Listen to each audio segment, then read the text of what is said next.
also decided to answer some questions from their so-called fans, and nothing was off limits, including how they mistakenly bullied and threatened Bobby Lee, Brandon's failed lawsuit, and his recent retirement from stand-up comedy. What's going on with you and Bobby Lee? Have you guys squashed everything? Yeah, I mean, so real quick, Brian's closer with, he's always been closer with Bobby than I was. Like, me and Bobby didn't talk like weekly or even monthly. If I saw him at the store, we're always cool. Yeah. But it's not like if I tell you, which is the truth, I don't talk to Bobby. I didn't talk to him before any of this. So there's no falling out. We were never that close. Yeah. Yeah. I think we spoke a little bit, and I said, you know, I love you and I'm eternally sorry. And he said, we're good.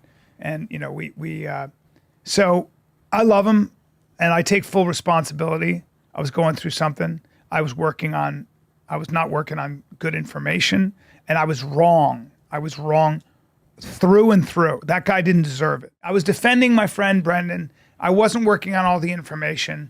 And I don't know, I could get into what it was. I was going through some really crazy shit, and I just lost my fucking mind. It was a weird time. And I lost it on the last person that deserved it. And I've apologized to him unreservedly. So for those of you who don't know, a few years ago, Brandon and Brian got trolled by somebody who was claiming to have evidence that Bobby Lee was behind some of the posts on the Fighter and the Kids subreddit, which included stuff about Brandon cheating on his wife, hitting his children, and other deeply embarrassing details about Brandon's personal life. They jumped onto this fake evidence and immediately started calling and texting Bobby and his ex-girlfriend Kalila, threatening to expose that they were in an open relationship, as well as physically threatening Bobby Lee himself. The only person I know of who threatened Bobby Lee and actually assaulted him as well is Ari Shafir, so they were in good company. Unfortunately, it all ended up being fake. Bobby had nothing to do with the Fighter and the Kids subreddit. Brandon and Brian went into damage control, and the rest is history.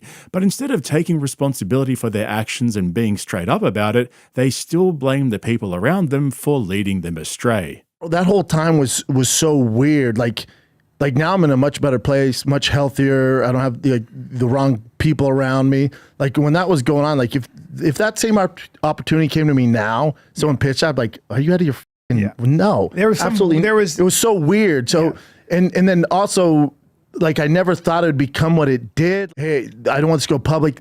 I heard some of this stuff, and then it just became this monster, you know? So it's like, and part of it's because people love Bobby. I was out of line. You know what I did? I told you that when we got off, I'm like, holy fuck. I fucked up. And I've never to be honest, like Brian, then straight, you know, don't get mad at this. Brian has horrible anger issues.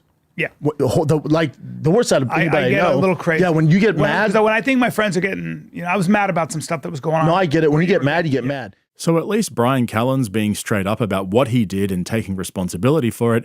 He was the one who called up Bobby and physically threatened him. But yet again, here we have Brandon using every excuse in the world to deflect responsibility when all of this concerned him, his family, and the things he was doing behind their backs, allegedly.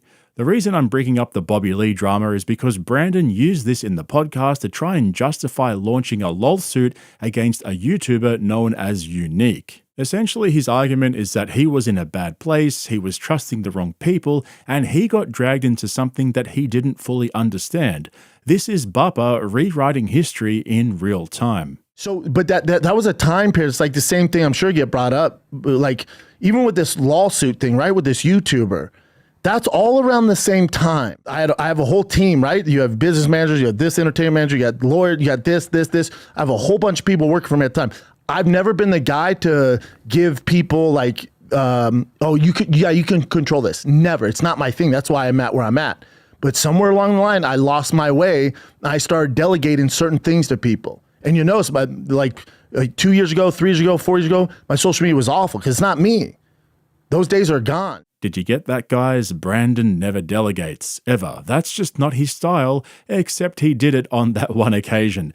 Basically, Brandon puts it all down to being in the wrong headspace at the time, as well as having the wrong people around him, giving him the wrong advice, and simply trying to profit off of his fame and fortune. This is his full explanation, and just so you know, I had to edit this pretty heavily because he was umming and ahhing, stuttering and repeating himself, so I did my best to help him form normal sentences.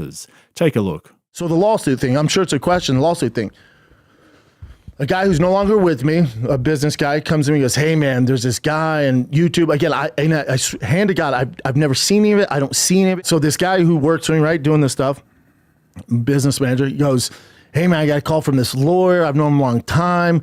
That there's this guy on YouTube. He's making thousands of videos, you know, bad mouthing you and using your content, blah, blah. And I go, He said, I don't care. I go, I don't care, dude. Like, there's a million of them. What are you going to do?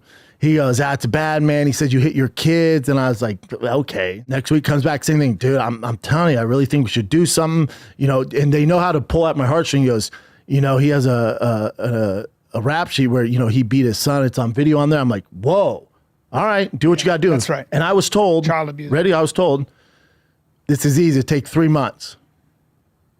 It's still going on. That was Really? 3 years ago. It's still going on. But here's what people don't realize is, so they told me 3 months, and I don't know if they were in cahoots together, just getting money out of me or whatever. Me 10 years ago, I would never, you're never going to beat the internet. It's just, internet's going to internet. There's nothing you can do. Internet's going to internet. And at the time, like the initial cost, good amount of money, but again, at the time, whatever, your boy's balling. You know? So at the time, like, yeah, do what you got to do. Okay, so let's break this down because it's important to set all of this out to understand just how full of shit he is. And trust me, it gets worse.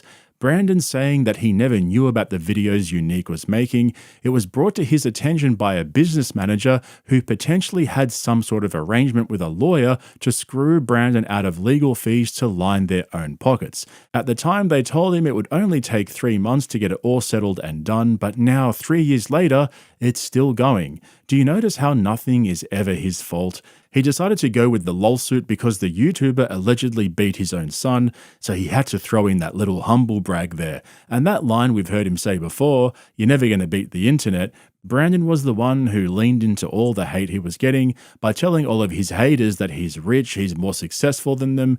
What they think doesn't matter because they're all nobodies hiding in their mom's basements. He did that. And look how it all turned out for him. He can't go anywhere or say anything without getting shit on by all of his haters. So for him to act all high and mighty with his catchy phrase, it's yet another example of Brandon trying to rewrite history.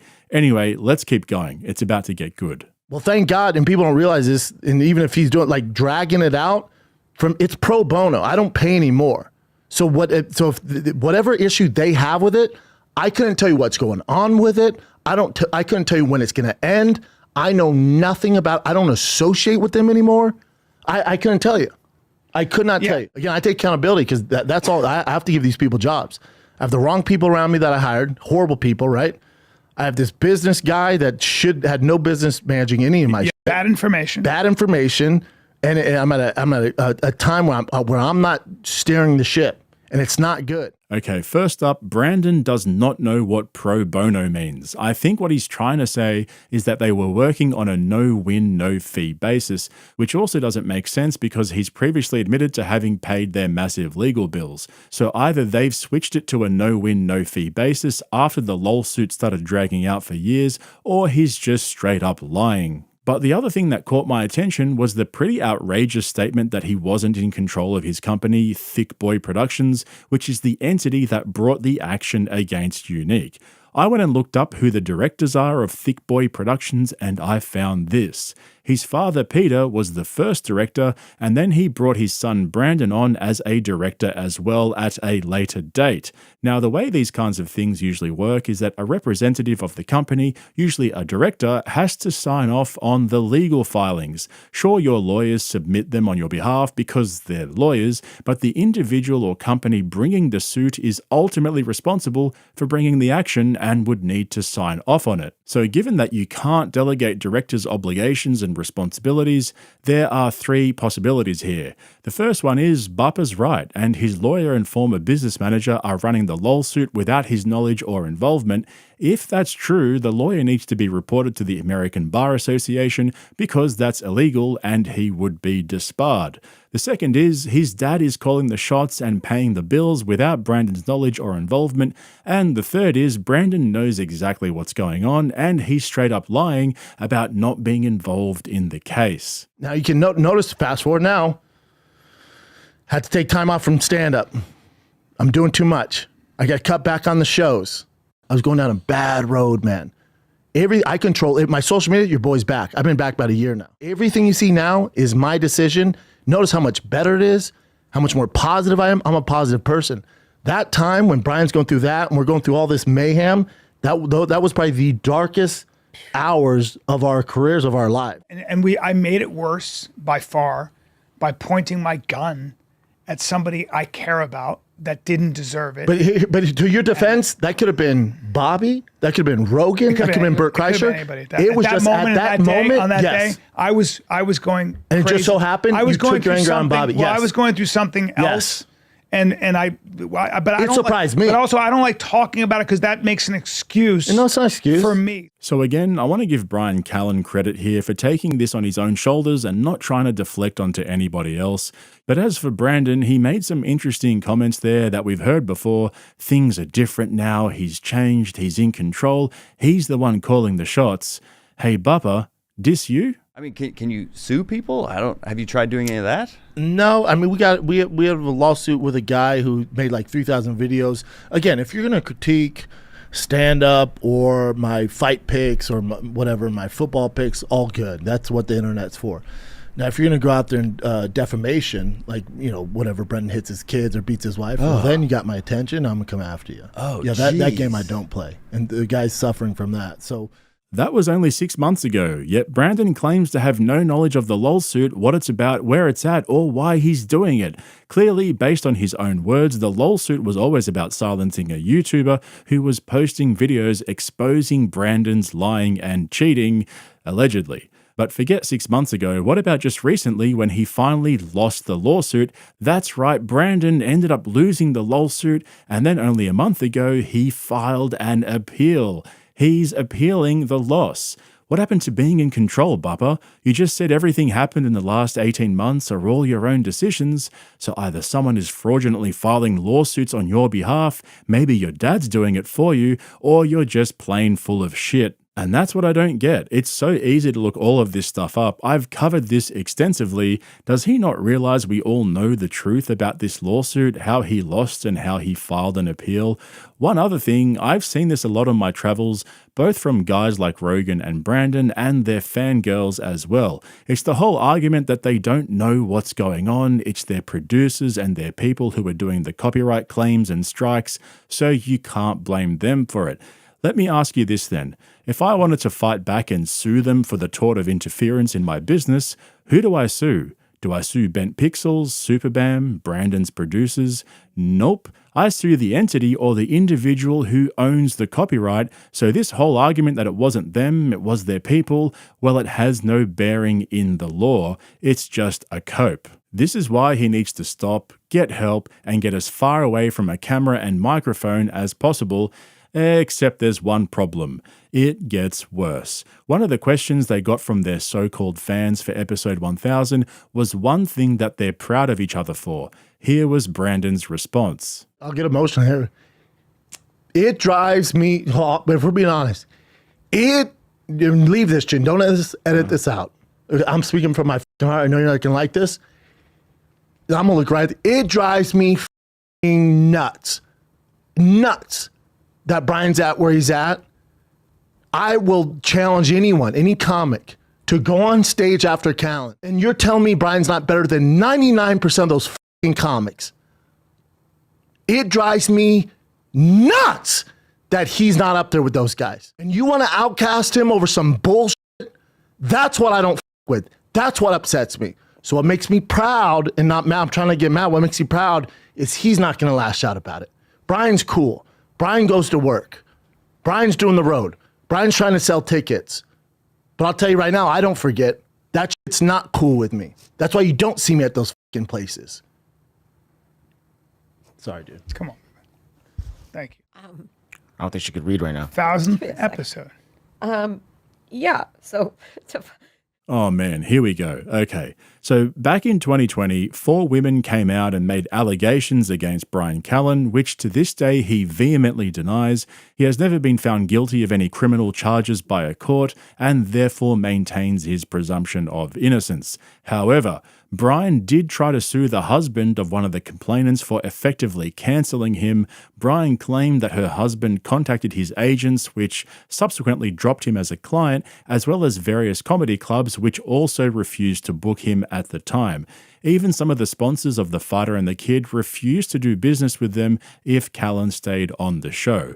Unfortunately, Brian wasn't able to prove his case to the sufficient standard and eventually withdrew his action. That isn't why Brian's comedy career never took off. The real reason is he's simply just not that funny. Now, I don't hold Brian in the same low regard as Brandon, but this isn't it, Bupper. Sitting there and rage crying because your buddy didn't make it in comedy is fucking sad. You can't force us to find you or Brian Callen funny. It's got nothing to do with the allegations. See, this is what I mean when I say Brandon needs to stop and get help. He still doesn't get it. Even though he claims to be back on top, he's making his own decisions and he's no longer being manipulated, he still doesn't understand how comedy works. You've got to be funny. That's it. Brian has access to Joe Rogan on his podcast, The Mothership, as well. He can go on any of his buddies' podcasts and get exposure. He's got his own website, his own podcast as well, so there is no excuse for not making it. And as for Brandon's own comedy career, well, he's finally let the real reason for quitting stand-up slip. I was just living a weird life, man. On the road, like not making decisions like a married man and a father of three should do. Like I was going down a road that I was like, who is it? Like Impulsive. literally, I was like, who is this guy? What the f are you doing, man? Yeah. And Me too. That's why you don't see me on the road. Yeah. That's why, I'm around my kids. Like I was going down a road that it's not what I do. Guys who can manage that stuff, God bless you. You're figuring out better than I am. I can't do the road. I can't give you the good quality podcast. I can't do the car stuff I want to do and be a dad and be a coach and be a good husband. I can't do it. Yeah. So something has to give. If that means making less money and not doing the road, sign me up. Now, you guys can tell me if I'm reading into this too much and I'll cop it on the chin, but that sounded to me like his wife maybe told him to stop doing stand-up and traveling to keep him home and out of trouble. We all know that Brandon has a thing for Instagram baddies. He's been caught out a couple of times, and so maybe his wife put her foot down and said, you either choose that or you quit and stay home with us and just do your podcast and total trugs in the middle of nowhere. He really just needs to stop talking. But like I said at the beginning, if you want detailed ongoing coverage of his lawsuit as well as the Alpha Brain lawsuit and more uncensored content, head over to my Patreon where I can speak more freely without any copyright restrictions, as well as YouTube's censorship regime. Otherwise, if you're not a regular of this channel yet, hit that subscribe button and don't forget to give me a thumbs up if you ended up enjoying this video. Thanks for watching, guys. I'll catch you in the next one. You look at the valuation of their stock and how much that company is worth now because they signed Rogan compared to what they paid them. I'm a shark when it comes to business. They underpaid my man. Is listening hard for you? This is what it looks like when you're listening. This is you listening, right? This is you. I'm not talking. What do I do with my face while the other people talk? It used to be, I think, the way that we stayed sane was having offline conversations in the, in the green room, in the hallway. And now it's like, save it for the pod. Like we're monetizing all of our conversations, like for public consumption. It's hard to pinpoint exactly when Andrew Schulz jumped the shark, whether it was scamming his audience after he couldn't get a streaming deal for his comedy special, fishing for controversy with his haircut and moustache, or maybe it was death by 1,000 cuts, constantly interrupting his guests, his exaggerated Jimmy Fallon-esque laughter, or even his degenerate epiphanies where he discovers things in real time that are seemingly obvious to the rest of us. But there was one podcast in particular that some people think really signified the beginning of his downfall. On April 5th, 2023, female comedian Whitney Cummings made her second appearance on Flagrant, and it was an absolute disaster, not just for her, but also for Schulz. For a lot of people, this marked the first time they saw Andrew's true colors. His controlling, toxic, patronizing personality came through so strong that at times it was hard to watch. I'm going to take you through a detailed recap of this episode because, apart from exposing Schulz's toxic personality, we finally got to understand why Whitney Cummings is so broken. See, Whitney thinks she's funnier and better looking than she really is. She's too smart for her own good and gets in her own head and tries to rationalize her public image. For me, it's like I get defensive because I go, when you say I'm not funny and all this bull, you're coming for the people that paid money to see me, and I'm protective of them. So I think that's when I take that personal. Because you're saying my fans are dumb. Everyone that came and laughed and honked and whatever the hell we were going through, I'm like, I know that you guys laughed. And if anyone says this isn't good, they're judging you. Like, I went all over the country. I went everywhere. And I just really feel good about that. I don't even know if I'm good at podcasting. That's the other thing. I think you are, but it's a very different thing. Like, you have celebrities on and you prepare and you do all this stuff, and I respect that. But it's like what we do. It's just I'm insecure, Tim. I don't have the white man thing of I'm just like, who wouldn't want to hear me talk for 3 hours about anything? Like, I'm not allowed to be boring. I have to be twice as good to get half as much respect. Okay. You disagree? Maybe. Well, how so? I don't know. You have to be twice as good. I mean, to get half as much respect. Being an unfunny comic must be the hardest thing to deal with for her because it's the last thing that she's willing to accept. She blames everything and anything before acknowledging that she's just not funny. But it's not that simple, because in this episode of Flagrant, Whitney said the quiet bit out loud and exposed both Schultz and Rogan for overexploiting their fan bases for the money. It's almost like Whitney got red-pilled and the comedy matrix is trying to shut her down. So, like I said, there's a lot to cover here, and to fully understand the whole picture, we have to go back to Whitney's first appearance on Flagrant from 2022, where she made one of the biggest mistakes of her comedy career. She punched down on the biggest comedy fan demographic, young men. To me, I think it's interesting this time we're in like podcasts. Not this one. Like, I love this podcast. It's just jokes. Like, a lot of podcasts that male comedians do is like just them talking about like their depression and like their anxiety attacks. It's amazing to me that male comics need to prove that they're like vulnerable and sad. Right. Whereas like I can't do it. I still need to prove that I'm funny. I feel like guys, like there's a lot of like when I need to talk about my panic attacks. Like, I hate that.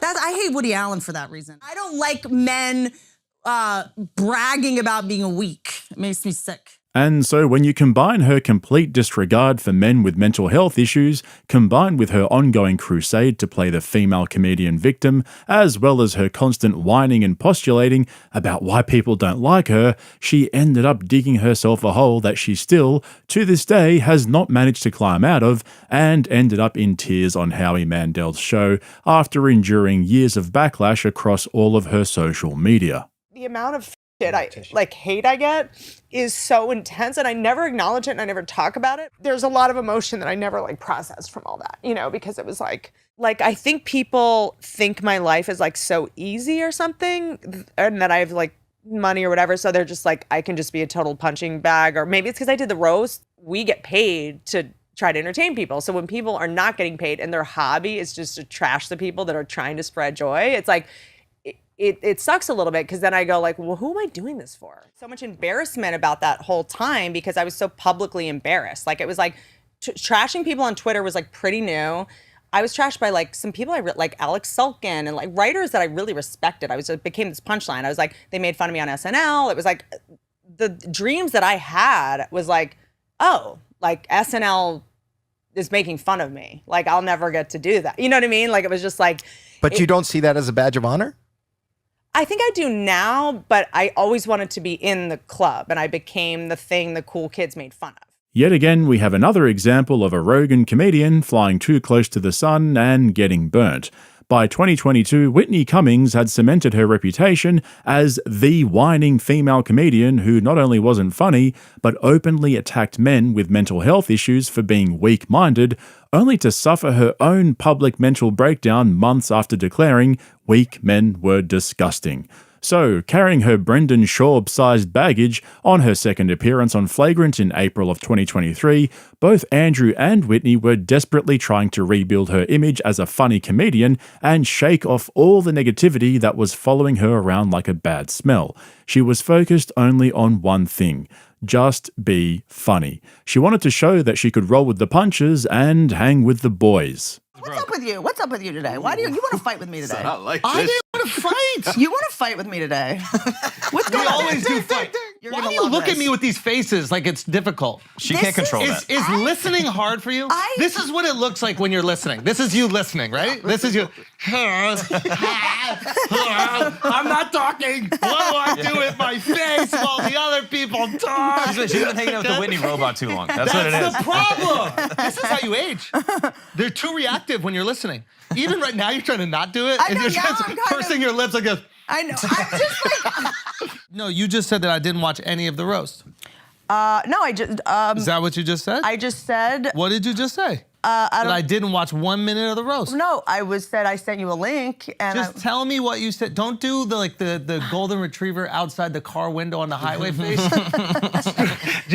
Let's just talk to each other. I love that you just called me a dog and let's not pretend that you have become a complete dork. I listened to your last episode where you guys were like, and we're talking about why women are more admitted into college more and that men don't. Who gives a shit? When did you guys become such dorks? Who cares? Thanks. Free tape! What the Come on. free tape? I'm Team Andrew Tate, bro. Free tape! Dude, I was down when you guys were like hanging out with Alex Jones and the fake star from North Korea, and now you guys are like the fake. That was like 3 weeks. I don't know. Now you guys are like, and the Pew Research study says that incels, like, who cares? Yeah, but young Are your fans Soccer getting incels? shots from Whitney for I no love reason. soccer. Didn't you put a whole movie out called The Female Brain that was just like the girl version of what you just said? Are you asking a rhetorical question given the fact you're in the movie?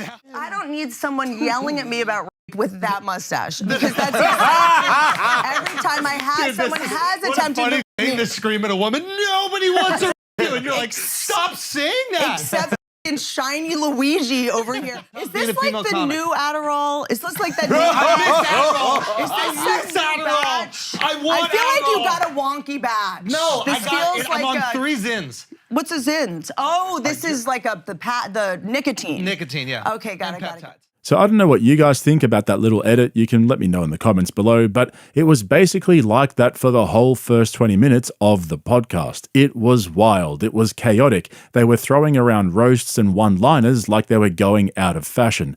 And if you could get past the anxiety-inducing energy, some of it was actually kind of funny. But that seems to be the flagrant way these days. They copied the handheld camera zooms from Logan Paul's Impulsive podcast, and then after the energy dies down, they go to a more conventional coverage structure with static shots and slower cuts as they relax into a slow burn conversation.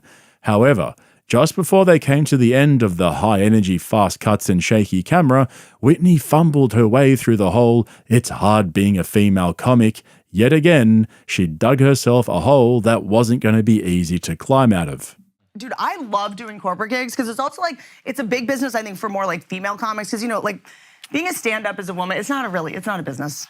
It's not a viable. Yeah. Can you tell us how hard it is? Like, I'm not saying it's hard tell us how necessarily. hard it is to be a female comic. Like, it's that's not- what we love to listen to. That's not what I'm saying. I'm saying it's hard to be It's so tough on the road. No, it's not what I said. What are you guys doing? trying to tell you to go back to the hotel. No one, no, This bitch. is so different than being a woman anywhere else in life. How is being a comic on the road any different than just going out to a bar? I always hear this from female comics. They're like, guys always trying to go back to your hotel. And it's like, look at the face again. You're listening no, again. I'm just You putting- put on your you're just listening putting face. words in my mouth. I'd rather you look at me and just think about like a dog bone. Just think about a bone. Just think about a bone. Think about your happy face, and then look like this when I'm talking to you. Being a female comic is being in the WNBA. Why? No one wants to see us either. What are you talking about? If I got stuck in a Russian prison, none of you would. You'd be like, "That's good for her." Yeah. Like, that builds character. Oh my Lord. Run the prison. That's the other thing. I'm looking down the barrel of the female comedians that, like, dude, this doesn't end well. Who does this end well for? Female comedian. Joan of Arc or whatever. What's it? Joan Rivers. That yeah. ended well for her. She did not. Phenomenal. killing it. I know, think she has but, so much like, respect. That's true, but I think People that, love her. But she hated towards the end that she was like doing fashion police stuff and So was then like stop doing it. like I don't like that celebrity, shit where, like celebrity gossip. I don't like to get into Don't that. complain about the shit you choose to do. Or you become gay, or you become an activist. I know, that's what I'm saying. No. Yeah, I think Andrew was on the money with that take. No one's forcing female comics to do any type of material. They choose their own way, so it's ultimately up to them to decide what genre of comedy they want to be known for. But it seems like that really isn't the problem for Whitney. After becoming known as the female comic who punches down on guys with mental health issues, she ironically ended up putting on a display of just how broken she is. For those of you who don't know, she apparently had a rough upbringing and recently lost her mother, who she had a troubled relationship with, and so as a result, she found herself switching teams and shacking up with another woman. Sound So wait, guys you're really won't touch dating a you. girl? Yeah, I mean, it's like You know what that my proves mom to me, just died. honestly? Yeah. Don't do the mom died thing and now grief- we got to feel bad. But I don't. Why you did that? I feel Don't great about do it. that. It's a relief. I'm Don't glad my do mom that. died. She was a hate. She was a. It was not. Didn't love me much. Welcome, yo. Yeah, dude. You know what I'm saying? Welcome My to mom the was- club, My yo. mom was an asshole, dude. I Really? mean, she put me into like modeling when I was a teenager. Like, But now the bar- now you're sliding that meat over to a girl, right? Like, Well, no, it's what's not like the deal with that? super serious. It's just like grief does wild shit. Do you know what I mean? I need to know Did what's you- going on. did You you- come on hold here, on, hold you say on. you're a big old bull dyke out of the nowhere. Hold on. I'm not a bull dyke. Come on. Did Emma take down your Die Hard poster? What's going on? What's going on at home, Andrew? You come in. What's going on at home? You come in and you tell me that you're lying about What's something. going on? Are you And shooting? I need to get to the bottom Are of you it. shooting blanks? Why are you such a grump? Yes. How am I grumpy? You have some rage at me, Andrew. This is a new kind of rage. This is a good defensive strategy. You come in here, you Why accuse do it. I even This have is to be gaslighting. defensive? This is gaslighting. Do you learn this from your lesbians? Yes. She's been dating women now. She knows all the Now tricks. they know how to do it. I've always you been a come woman. in here, I've always been a woman. What are you start talking about? dating women. Yeah. Yes, this is the first time I've actually dated a woman. It's actually just like a little more like helpful. Do you know what I'm saying? Like Oh, you get. God. Is this just the first time you've had Did a you female just friend? prove? No. yeah, Did you let's just just- prove what I'm saying? I literally said you want to be with Let's some talk company about that something can you be an wanna- assistance to you, and then you're like, you know what? It's just a little more helpful. You know what, guys? How Having about another this? woman Let's around. talk about something you guys want to talk about. Let's Let's. talk about how more women are being admitted to universities these days than men. How do you feel about Where it? did you go to school? Who gives a shit? UPenn. You went to UPenn. Yes, I did. Got you. Mm-hmm. Okay. Ivies. Yep. I like how Andrew Is it has an this Ivy? mustache. It is It's an not Ivy. long enough They to count twirl. UPenn as an Ivy? Yeah, Yeah, it's it's Ivy. very much an Ivy. Really? Yeah. Not really though. Yeah, no, it is like actually an It's Ivy. like one. It's like Stanford, No, where it's like no, not no, really, no. but it's It's not not like. So clearly, there's a few things going on here, right? She's grieving, she's receiving a ton of hate from the internet, and she's struggling to rationalize all of this in her head. All the while, she's also just trying to be funny. It's just like there's a point where you realize, like, am I my mother's daughter? Am I my own person? And I guess I never got to be my own person just because I was in the shadow of her illness. And I think you suffer from being too smart sometimes, where I think that you can like intellectualize every aspect of your behavior and find a justification for it somewhere on the I think internet. that's what we do as stand-ups, but when you turn on yourself, like we're these, analysts, like Like you almost need to be able to overthinkers. like shut your brain off and just be, to quote Liver King, primal for a second. I'm trying, dude. All But the being a drunks- comic is your most authentic state. I genuinely mean that. Yeah, like for sure. I think being a person is way harder for When you. you grew up in an than alcoholic just home, being- that's what you are. You're a comic. You're making people performer. laugh. Yeah. You're like literally getting Yeah. people drinks. This is you. This is you being in this kind of manic state, making things funny, like roasting, having great ideas, always putting have them to be together. 10 steps ahead. For Always sure. have to have 9 backup plans for jokes. But what and makes things you to so talk good at about. this is what makes life so difficult. Okay, so here's the problem, right? Schultz is making some great points, but he's trying too hard to be Joe Rogan. You know the whole, you're super funny, just be your authentic self and everyone will love you. The problem is, in my opinion at least, that she's just not that funny, and when she tries to be authentic, her conversations just turn into therapy sessions, which is exactly what she was criticizing about what men do on podcasts. And this is where Schultz started to expose just how toxic he really is. Clearly, Whitney Cummings shouldn't have been in front of a camera. She was completely broken, struggling to toe the line between being funny and coming off as authentic, and it ended up with this incredibly awkward and cringe-inducing conversation where Schultz tried to fix her on his podcast, but ended up just being condescending and rude. You know what you're doing right now? What? You ever seen somebody go down a hill on a skateboard? Someone made this exact thing. Michael Chiklis on my podcast the other day. Oh. He said talking to you is like downhilling. No. You're going down the hill, but you're in a speed wobble. Mm-hmm. So we all just need to take a moment. But I think you actually just slowed down. Take that You take a moment. We were at the same pace, and then you got tired. You got tied. You think I got tired? Well, Not at all. you wore yourself out, and now Is there another option, maybe? you decided to switch gears. What do you think? What do you think another option But is? no, I was just thinking in terms of it. You're being on Stop! this. Stop! I want to give you a big hug. Stop! Why is everyone? Why you gotta do it? Stop! What? You're gonna get her in her Can head. you say something? No. Do you see what's happening? Listen. have it as Can I Oprah just take moment. this? Can I just take this? Sure. Can I just take? Okay. Yes. So Or is this your way? You can tell. I know what everyone I'm not thinks tired. about me. Okay. No, I don't care what anybody thinks about you. Okay. I don't give. Do you want to go into the? No. Okay. Me slowing down is not a function of me being tired of you or anything. I was like just that. joking. Okay. I thought that's what we did here. Just trying to make sure the comments aren't too savage. dumb. Dumb I'll take. Unfunny is where I draw the line. Them. No, I just wanted to slow down the pace so that you would feel comfortable. But I felt like if I was just going 100%, then you would have to be defensive. So maybe if I was just chilling and just asking you questions I really want to know about you, then we'd all be able to chill. I like this. Yeah. What's happening here? What do you want to? You want to ask something? I will. Where are you going, Mark? I gotta pee really fast. Okay, good. What I mean, I think these zins should be outlawed. Oh, no, those obviously. are awesome. Can I say? It feels like a lot of energy quick, and then it kind of. Whitney, can I ask you a question about? Oh, geez, please don't bring up the zins too soon, Whitney, too soon. But you can see how this podcast turned into a train wreck, and as usual, it got worse. Now, what happened next was probably the most interesting part for me in the whole 2.5-hour conversation.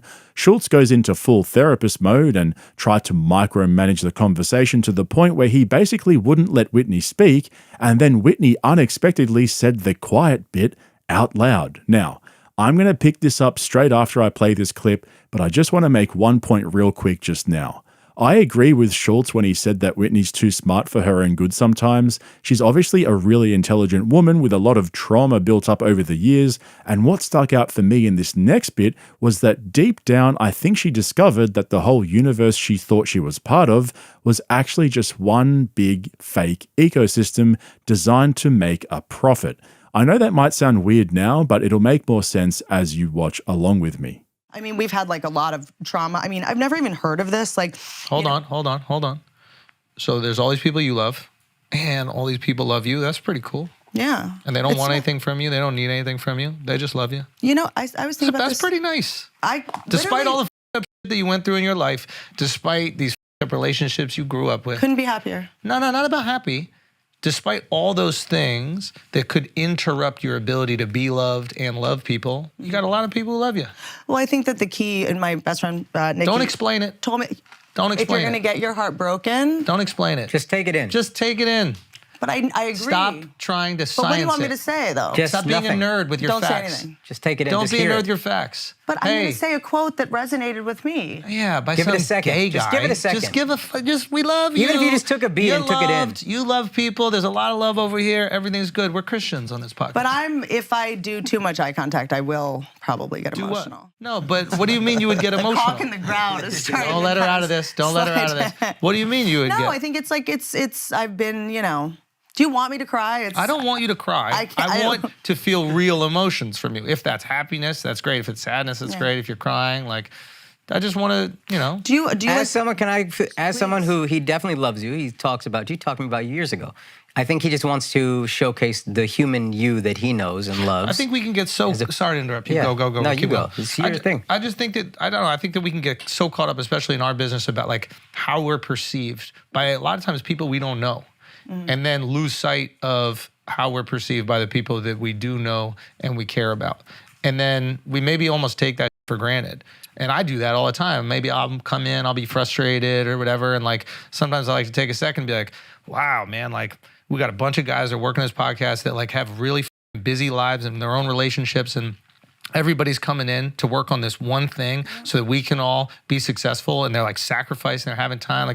We hung out for Alex's birthday on Friday, and it was so much fun to celebrate someone else, right? We can get so focused on our own lives. It's so much fun to celebrate someone else, get drunk, be silly, make fun of each other. And it was just a great thing that we weren't filming it. We weren't making content. It was just guys hanging out, and girl, shout out to Tanya, hanging out and enjoying that. Check the box. And I think that's, I don't know, I think it's really important that we get caught up in that and not necessarily what someone in the comments is going to say about you. I think that love you, dude. I love you. And I think a lot of people sort of think this about me, maybe because of social media or something, but like right after my mom died, I had someone that was posting on my social media like for me, and I kind of like forgot about it. I'm like grieving, like, you know, I take like a month, I'm totally off social media, and people start, Annie Letterman, Jesse May Peluso, Tim Dillon just show up at my house unannounced, and they're like, we're worried about you. As you get older, I think there's a way to care, and you have to learn how to care properly with somebody. Everybody cares differently. Totally. But judge them by their intent. No, but I'm not. But I've already said that I'm not upset. You're like trying to push this thing that I'm mad at them. I'm not trying to push anything. I'm not mad at them. You said, call me for dinner. No, but I just said, I was like, what's going on with us as a community that we stopped hanging out off camera too? So I think that a lot of... Dude, it's hard. But I think also a lot of comedy, like Akash comedians... and I have to like plan times to hang out.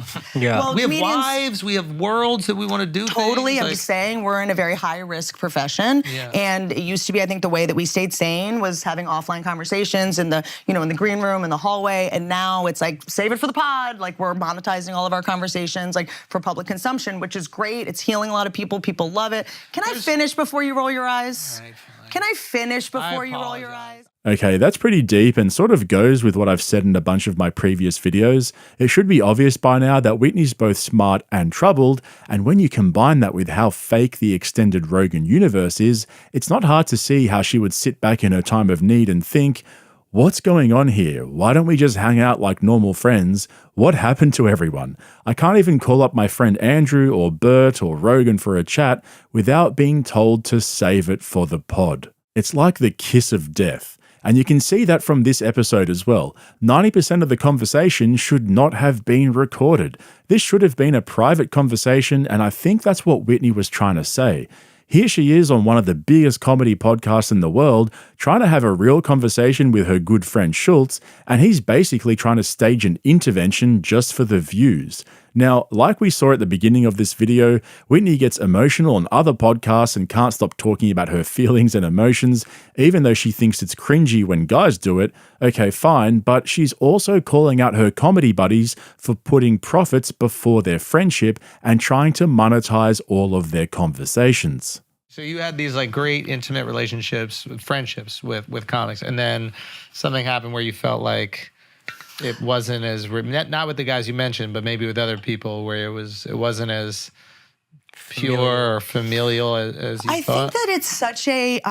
You're not the only person to bring this up to me. That's why. I think that there's such a deep scarcity complex. I think the type of person that attracts to comedy is already going to be very competitive. I also have a theory that like I break down people in my life from people that played team sports and people that didn't. But don't talk about that just yet. I know, but I'm just saying, like I can, like the people that don't play team sports, it's like me versus you all the time, where I always see it as a team. I think you see it as a team, you all rise, like the ships rise together. Rogan sees everything as a team. I asked Rogan about it, and I was like, where did this come from? Because you're like a deeply competitive dude.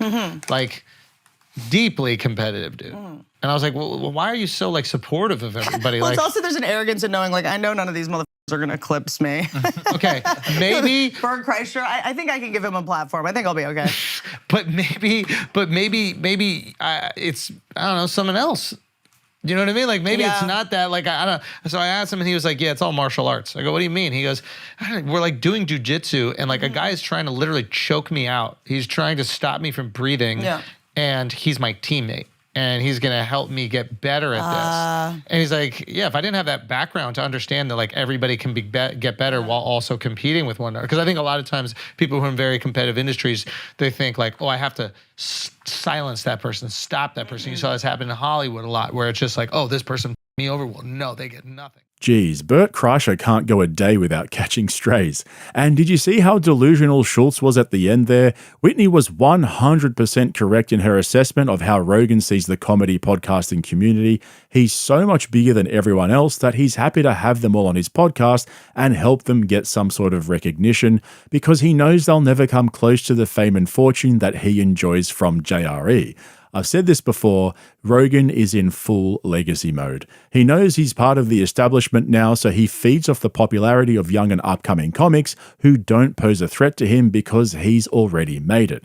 It's exactly how Whitney described it. He knows Bert Kreischer isn't a threat to him, well, because I don't think I need to explain why. But I want to finish by sharing with you a tweet that Whitney posted defending Joe Rogan back when he was in the thick of it in 2022. He'd come under fire after a bunch of medical experts wrote an open letter to Spotify concerned that he was spreading misinformation on his podcast about the pandemic and its policies, etc. Now, this was followed by some famous singers boycotting Spotify in protest, and so Whitney took to Twitter to express her support for Papa Rogan, only to get roasted by other comedians for taking herself too seriously and trying to be too smart. Here's what she said. Comedians did not sign up to be your hero. It's our job to be irreverent and dangerous, to question authority and take you through a spooky mental haunted house so you can arrive at your own conclusions. Stay focused on the people we pay taxes to be moral leaders. And here are some of the replies. Comedians didn't sign up to be our heroes, but they also didn't sign up for some strange immunity from criticism. Comedians did not sign up to be your hero. It's our job to be irreverent and dangerous, to question authority and drive for hundreds of miles to tell some people in the back room of a pub that they live in an S-hole. Comedians didn't sign up to be your hero. It's our job to be irreverent and dangerous, to question authority and get chips on the way home and try to eat them while driving and ruin a perfectly good shirt with chip grease and also spill a can of Coke, all in the footwells. Maybe add to be funny to the list. A comedian's job is not to be your hero. A comedian's job is to live across the hallway from Kramer and star in a show about nothing. And so that pretty much sums up Whitney Cummings. She's smart, she's tortured, and I actually think she's kind of interesting, but unfortunately she's just not funny and overthinks almost everything. As for Schultz, well, he keeps proving time and time again that he's nothing but an internet-famous comedian who thinks he can solve the world's problems one intervention at a time. Remember when comedians used to just be funny? Anyway, that's my breakdown of the podcast that exposed both Andrew Schultz and Whitney Cummings.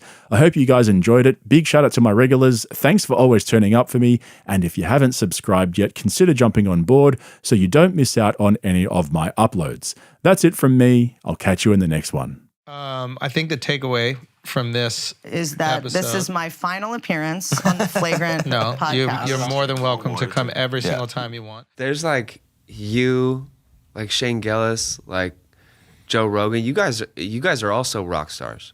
Like I hear all about it. Today I was in the grocery store and I got recognized, and I said to I was with Stacy, that lady you just met, and she goes, "It's because you're just loud. You're just a large person." I am pretty normal, but I do like fame, and I think it's gross. Talked about that in therapy. Really? Yeah. The only thing Bert Kreischer loves more than being famous and getting recognized in public is talking about being famous and getting recognized in public. And thank God he's got a podcast to discuss his fame and fortune on. Otherwise, none of us would know just how rich and fortunate he really is. It's also a safe space for him to talk to other rich and famous people where they can openly exchange notes and give each other advice on how to deal with being in the top 1%. But what happens when a top 250 comedy assassin meets a humble rock star? You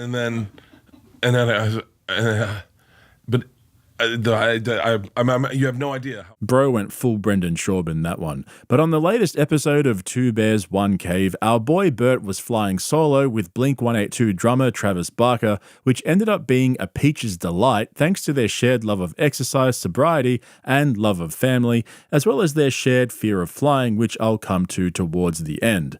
As you can imagine, though, Bert was more interested in discussing life as a famous person because we know just how much he enjoys the perks of being a superstar comedian. I enjoy just the idea that I could f other people. Yeah, that's good.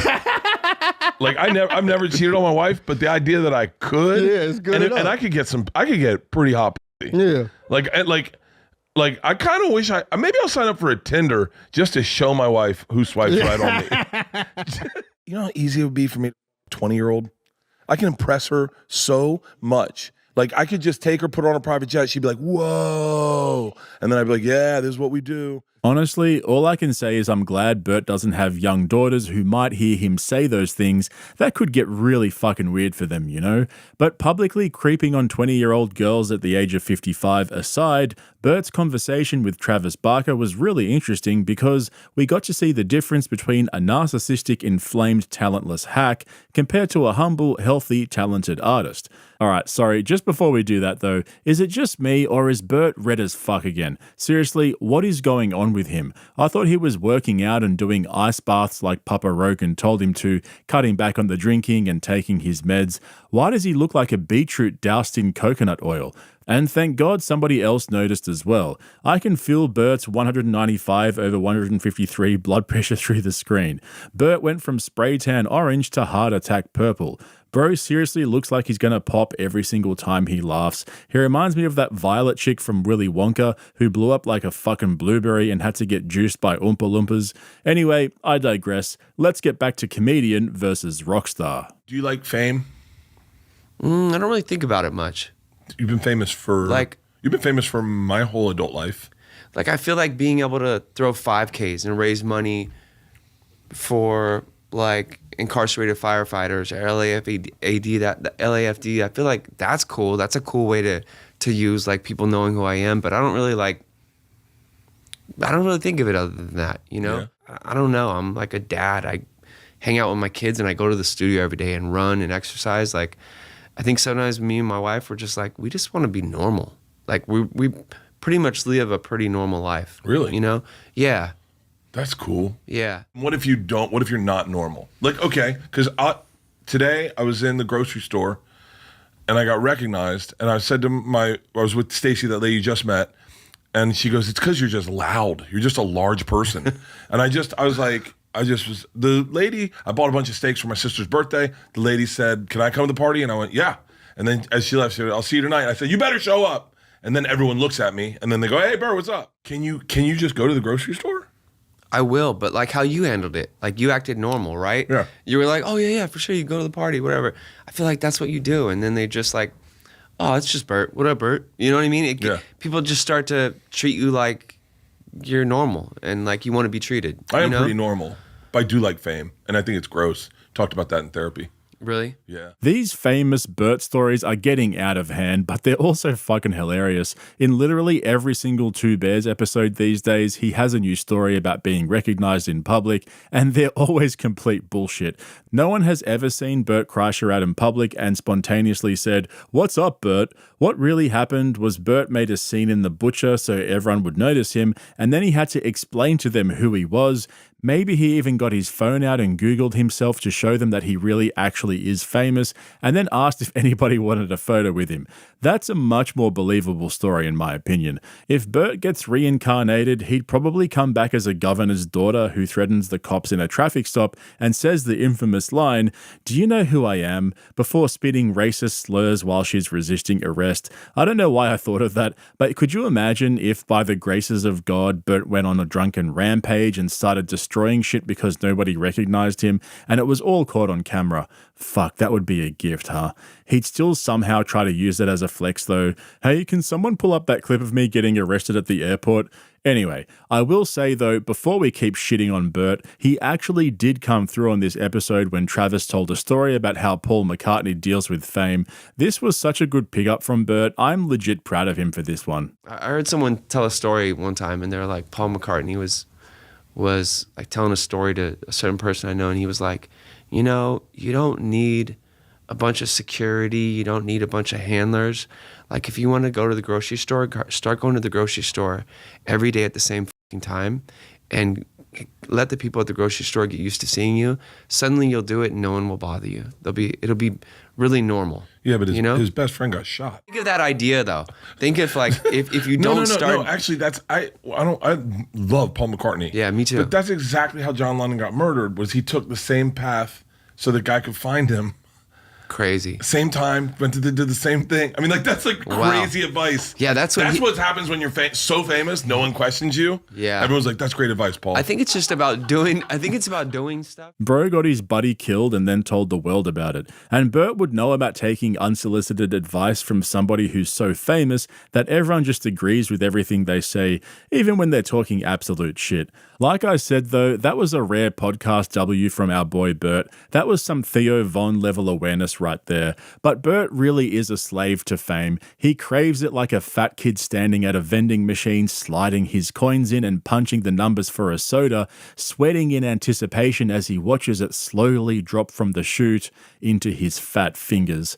Wait, Bert actually is that fat kid. Anyway, it was all just banter between a comedian and a rock star until Travis gave Bert permission to call himself a rock star as well.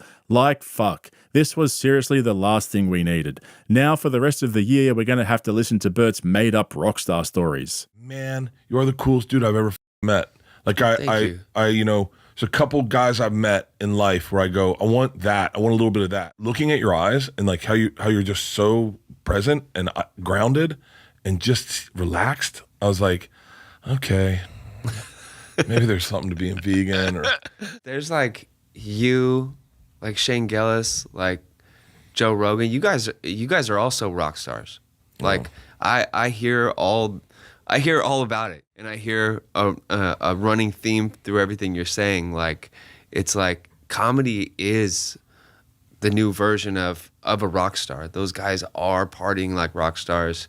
They're just as wild as rock stars. So, and it's exciting. It's exciting. I'll tell you this: So, my daughters have both seen Shane Gillis live, and they didn't have the same look after seeing Blink 182. Yeah. Oh, I bet. Bro, Shane Gillis catching strays on an episode of Two Bears, One Cave is absolutely fucking wild. For those of you who are new here, Bert has a complicated relationship with Shane. On the one hand, they're buddies who hang out all the time and smash Bud Lights together, but the dirty side of the Austin comedy circle jerk is that Shane has become so famous that most of these guys are now living in his shadow. I don't think any of Rogan's comedians have ever been in a Super Bowl ad, and that's probably about to change. Don't get me wrong, there's no beef or anything going on, but just listen to the way Bert tells this next story. He's so fucking transparent that it's like listening to a toddler. He starts off by humble bragging that he's been doing comedy for almost 30 years, and then goes straight into a story about how his daughter saw a Shane Gillis special before he was famous, like 3 or 4 years ago. You guys will see how it ends, but this isn't the first time that Bert has hinted that he knew Shane before he was famous and helped bring him up by putting him on his tour, etc. So on the one hand, Bert's obviously jealous of Shane's fame right now, but he also praises him while giving himself credit for helping him become famous. It's pretty cool. It's pretty cool. I love it. But much like you getting into drums just because that was your thing and you were better at that than skating. It's like I got into comedy, in like 97, 90, probably 99, 98. And I just got into it because I like it. There was no career in it. Yeah, like, you're just funny as it's not what it was. It wasn't what it is today. Isn't what it was then. It's cool to watch your kids. Like watch my oldest daughter Georgia saw Shane for the first time, and this has got to be like 4 years ago. It was before he was famous, and he had this great joke. It's now in one of his specials about going to a old plantation, a reenactment plantation, and the black guy coming up, and it's in his bit. I'm not going to do the bit, but it's pretty aggressive and it's pretty hilarious. She heard it and was like, she's a little woke, and she went, "Whoa." I said, "What?" She goes, "You're not allowed to say that." I was like, "Why not? Why not?" She goes, "You get in trouble." I go, "Did you think it was funny?" She's like, "Yeah, but I can't laugh at that, can I?" And I was like, "Yeah." She's like, "You can laugh at that?" And I was like, "Yeah, baby, that's the whole point of comedy is like, you got to push the boundaries." The next night, her and her friend Daisy are crying, laughing. Next thing you know, all the girls are back at our house and Shane's Beautiful Dogs comes out. 15 girls in our screening room and they're watching Beautiful dogs. 15 girls great. watching beautiful dogs, and they're like, he's the GOAT. And I was like, I got specials on there too, girls. Yeah. No, it is, but like. By the way, Beautiful Dogs came out in September of 2023, around 18 months ago. I don't know why he's saying this happened 3 to 4 years ago, before Shane was famous. Whenever Bert talks about Shane, he's got to remind everyone that he's been around for decades, whereas Shane's only just come up. But speaking of Bert's career, he actually provided the best metaphor I could have ever asked for to explain how he got so famous and started selling out half-filled arenas. If this isn't the perfect representation of Bert's career, I honestly don't know what is. Can I show you something? Yeah. Last night. Look, you guys can edit this out if you want. I don't give a fuck. Last night we did Tony Hawk and Jason Ellis's podcast. Oh, cool. Live. I know both of them very well, and I said to Jason Ellis, I said to Tony one time, I want to learn how to ollie. I'm a big skateboarder, but I never learned how to ollie. And once you learn how to ollie, you really open the door to a lot of fun in skateboarding. But and I'm too old, so they brought a board on stage. Okay, so this is last night. Now, mind you, Tony Hawk has always told me, I can get you to ollie in 5. If you give me 5 minutes, I can get you to ollie. Whoa. Okay? The first one you'll see is my weak-ass ollie, okay? So that's me on the board. By the way, I'm pretty drunk. Okay? And then that's my attempt at an ollie. Now, Tony Hawk says, okay, let me help you. 52, never ollied in my life. Take a look. Dude, I fucking ollied. And I saw the first one. Yeah. And you're drunk. And I'm drunk. Wow. That's crazy. Dude, I woke up this morning and I texted him and Jason and I said, I woke up a different man. I ollie. Bro, you didn't even fucking land it. You stacked it and the skateboard went flying. How is that a fucking ollie? He couldn't do one by himself, so Tony fucking Hawk holds him while he tries again. He still fucks it up, falls over, then gets up and hugs Tony Hawk like he just won an Oscar for the Machine movie. By the way, did you catch that Bert was drunk? I don't know if he mentioned that bit. But like I said, that is the perfect metaphor for Bert's whole career. He tells the Machine story to Rogan once. He thinks it's the funniest story ever. He tells Bert it's amazing and he should keep telling that story, even though it's not funny and there's no actual punchline. And then a bunch of degenerates laugh hysterically every time he takes his shirt off on stage and tells that stupid story. What are we doing here, B? Now, for those of you who don't know, Bert has a chronic fear of flying. He talks about it in almost every episode and how he can't get on a plane without drinking, but in one of the most Bert Crusher moments I've ever seen, he actually tries to one-up Travis Barker's fear of flying with his own story. Yeah, this is actually crazy. So if you didn't know, back in 2008, Travis was in a plane that was taking off when the tire blew out, so the pilots had to abort the takeoff, but they were going too fast and the jet overran the runway, crashing through the airport fence across a highway, and then it burst into flames. Both pilots died, Travis's personal assistant died, and so did his bodyguard. Only him and his buddy Adam, aka DJ AM, survived, except Adam would then die a year later from a drug overdose. But Travis didn't come out unscathed. He suffered burns to 70% of his body, he was hospitalized for 11 weeks, he had over 30 skin graft surgeries and developed severe PTSD, depression, and he refused to fly for over 10 years after the incident. The guy literally would catch a cruise ship to meet his band to do gigs 2 weeks before it started. He even sued the aircraft company and settled with them a year later. It wasn't all bad news though, because the crash helped him to get sober and get healthy again. He started running, eating well, and he dug himself out of a hole eventually.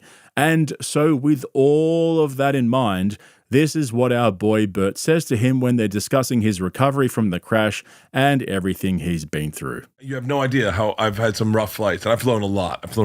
First plane flight I took, as they were taking off, I said to my mom, I said, okay, that's high enough right there. And we're taking off. She goes, honey, we're going higher. I go, no, we're good right here. We're flying. And they go, we're going real high. And when we went above the clouds, I just started panicking for the whole flight. I was terrified of flying. The last sober flight I took, I was 18 years old, and we were flying to the Virgin Islands, me and my whole family, as a graduation present to me, and my mom. Oh God, this is getting into therapy shit. My dad and my sister were making fun of me because I was scared, and I started crying uncontrollably. It was terror. I was a panic attack, and they were still making fun of me. And when on our flight home, my dad took me to the bar at the hotel we were at, and I was panicking that we had to fly home. My dad goes, buddy, let's get you a couple rum runners. You'll be fine. And he bought me 2 rum runners, and I drank them. And when we got to the airport, I was like, I could use like 1 more, and I should be good. He bought me 2 more. I killed them. I've never flown sober since. I've flown sober since. I've done it a couple times, but that started my problem drinking on planes. Bert trying to trauma bond with a plane crash victim by sharing a story of how he was anxious flying in the clouds one time and needed a drink to calm down is one of the most Bert Kreischer moments I've ever seen. Bert talking about his fears of flying to someone who was in a tragic plane crash is peak Bert. Bert saying to Travis Barker, "You have no idea, I've had some rough flights," is wild. Bert really said, "I've had some rough flights, you have no idea," after Travis just explained being in a plane crash and catching on fire. Crazy. Travis Barker had some Zen-level strength to sit through all that bullshit with Bert. I actually felt bad for him while he was describing the accident and his recovery. You could tell he didn't really want to talk about it in that much detail. His whole manner just kind of changed, and it felt like he was reliving the trauma in that moment. All jokes aside though, Bert can be a tone-deaf prick sometimes. He's so fucking insufferable at the best of times, but seeing him try to empathize with Travis by saying, "You have no idea, I've had some rough flights," really does capture how much of a delusional douchebag he really is. Like, Travis was describing how long it took him to get back on a plane after the crash, and how he had setbacks that he still had to push through to this day. Bert doesn't realize saying shit like that just makes him look like a weak loser next to someone who's actually gone through personal growth after a tragedy. But hey, I guess he's a rock star now, huh? Anyway, speaking of rock stars, I just dropped a video on Patreon covering the Protect Our Parks guys on Kill Tony after their JRE appearance, so check out the link to my Patreon in the description below if you're interested. While you're here though, hit the subscribe button and make sure you give me a thumbs up if you ended up liking this video. Thanks for watching, guys. I'll catch you in the next one. You know what I do on a 5K? I find a nice ass and I follow it. There you go. Dude.